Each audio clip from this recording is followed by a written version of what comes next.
and welcome to Creative Moments by G. I'm Georgia, and we are so happy to be here today. Thank you so much for joining us on our YouTube Live morning show. Today, we are going to be working with embossing folders. Now, we have some unique techniques that I think you will like. You may have seen them before, but I really had never used them before. So we are going to be working with that today. I want to remind you, if you are watching us from the rebroadcast, we would love it if you would subscribe to our channel and click the bell so that you never miss any of our little bits of inspiration. We share videos on Monday, Wednesday, and Friday. Okay, let me show you our embossing folder that we're going to be working with. Look at this. Can you see that? I have actually stamped the valley of the embossing folder. Now, this is actually from the Halloween set. This is, of course, a spider web. I'm not going to be working with the spider web today. I'm going to be working with this beautiful embossing folder. And let me show you how it turns out. Oh my goodness. Can you see how the valley part of it is red? I used real red. And then I used a technique and I got the raised part green. And then we're going to make a beautiful Christmas card. So let me show you how we do this. We first take your folder and you'll need to decide what you want as this focal color. I want to stamp the valleys. So you have to look at it, and where it is raised, that's where you need to go ahead and color it if you want the background colored. I want the background colored. Now you could, if you wanted the little curlies raised, you would turn it over and do it this way on the back. But I'm going to go ahead and get our real red, and I'm going to show you how easy this is to do. You just need to load this up. Load up your little dauber, and I am just going to go over this. Now, can you see how it is really just putting it in the valley part of the embossing folder, which I love. And I'm going to go ahead and emboss a whole mat so that I have it and I can cut it down to size. So I'm going to go ahead and put this right here.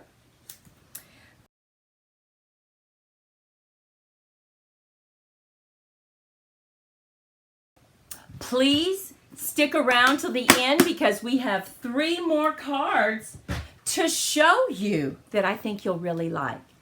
So let's go ahead and take this out and see what it looks like. Oh my goodness. Look at this. Can you see that? Isn't that beautiful? Oh, I love that. But we're not done. No, because I want to put some green on the raised curls. So all you have to do is come in with any color that you want. Let's go ahead and load this up. And let's just drag it across the raised part. Very lightly. Just go over where the raised areas are, and it leaves the red completely alone. Have you used this technique before? Oh, so pretty. And you can go as heavy or as light as you want. I need a little more right there. Look at that. Oh my goodness. Does that make a statement or what? We still have the red. I love that. Now what I'm going to do is I'm going to bring in my card and I'm going to mat it with some red. So let's go ahead and just get that matted first. And then I want to show you another technique that we have on how to cut out a frame that I think you're really going to like. So let's go ahead and get that laid down. Now, I don't want to mat this whole area. I want to just use a small part of that. So what I'm going to do is I'm going to bring in my frames And I want just this area right here cut out. Now, have you used this technique before? This is a great tip. And I learned this from Jennifer McGuire. So, go ahead and get it lined up exactly the way you want. And just lay a piece of tape over it. And that way, this is going to allow you to make several frames if you have several cards that you want to make. So go ahead and just lay it just like this. And I would recommend you use your silicone mat because it'll just peel right up. Now, you know this is pretty sticky tape, right?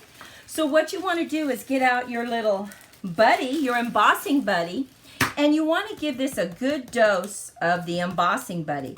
That takes some of the sticky off and it won't tear your paper because you don't want it to tear your paper, right? And I'm going to just lay it down right there. Now I'm going to go ahead and cut it as close to the side as I can, just in case I want to save some of those pieces, right, for later on. And now we have this. And what's so nice about putting your die cuts together like this is you can reuse it very quickly. And see how it didn't stick? Look at that beautiful piece that I have. Oh my goodness. And the best part is I have a frame to use on another card, right? So now I have, look at these two pieces. I can use this on another card, and I'm going to use this on today's card. Now, I went ahead and I ran through that same process, but I used my real red, and I made a couple frames because I want to glue them on top of each other so that we have some height. I love how we have these little, this stitched cutting dies. Do you have this? So pretty. I'm going to raise it up one more time, and I really like that. Now I'm going to bring back in my card. Here's our card. And now look at this. I just wonder, let's go ahead and put that right in the center. We're going to lay this down and make sure it lays down. Just putting it together. So let's go ahead, and I'm going to give this some additional height. So I'm going to raise this up just a little bit on dimensionals to give me some additional height. Let's see how this is going to look. And now I put the frame down first, and then I go back in and I put down the inside. So we have that raised, and now I'm going to go ahead and put this down, and I'm going to glue it down. Look, oh my goodness, look at that. Isn't that beautiful? Look at the frame. So pretty. Now, like I said, if this had been a different color, you could come back in and you have your frame already cut out for another card. Now, I'm going to go ahead and put something, my mat, right here on the inside, and I have a saying for the outside, and I want to show you how I'm going to do that. So we have our mat on the inside. Now, I have stamped Christmas wishes, and I want it to go across right here. So I know I'm going to put a little mark. I know I need it to go about right there. So I'm just going to put a little mark, and look at the one I'm going to use. Now I'm going to go ahead, and the way I do this, because obviously it's too long, right? I need it longer than it cuts. I'm going to put this side in, and I'm going to cut it just like that. Okay, now I'm going to put this side in, and I'm going to bring this side up. That way I can cut it however long I want it, which I think is exactly where I want it. Now look at this one. I'm going to put this right here. We have Christmas wishes on the front. And I'm just going to use, I think I'll raise it up. You know, I like to raise everything up. I think it makes it look so nice. So we need to put it right on the edge of our saying. And I want to go ahead and put this about right here. Let's get this straight. Look at that. Look at this. Isn't that pretty? Now, you can never have too many rhinestones, right? So let's grab some rhinestones and add right here to the end of this. We can either have some greens or some reds. Oh, perfect. I'm going to use my Take Your Pick tool, and we'll get that right on the end, right there in the middle. Oh my goodness, that just makes it. It just gives it that little added touch. What do you think? Now let's stamp the inside. I'm going to go ahead and use real red. Oh, look at that. I love this embossing technique. I love that it's really two-tone, that you can stamp the background and then come right back in and come with another color and do the top part. So here is this card that we made today. Now let me show you another card that we did the same thing to. This is really the snowflake embossing folder. We took a blue and we colored the background. We colored the valleys and then embossed it. That's what gave us that blue color. And it left our beautiful snowflakes white.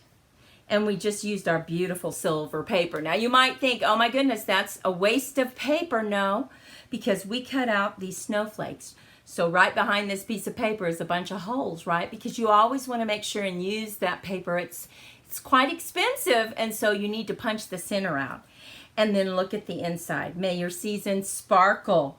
Now we have a Halloween card. Remember I showed you that beautiful spider web? Well, we used orange pumpkin pie and we stamped the valleys, and we just brought in our beautiful frame that we have.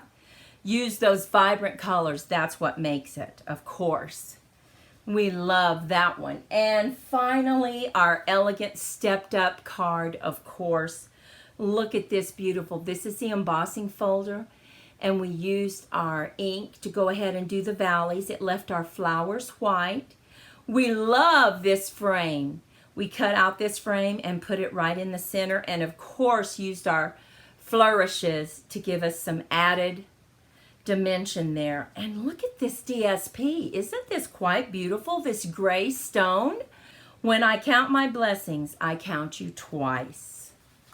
Oh my goodness. What do you think about this technique? Using embossing folders to go ahead and stamp a color on the background, and then when you get it out, use another color for the raised portion. I think that is so much fun. And it's just, the possibilities are limitless, aren't they? And then also using a banner punch to get whatever length you need, I think is a great tip. Well, we certainly appreciate your time this morning. If you're watching on the rebroadcast, please leave us a comment and let us know if you have any tips for embossing folders. Let's share with our crafting friends today. Well, go out, be safe, be healthy, be creative in your crafting, and we will see you next time. Bye-bye.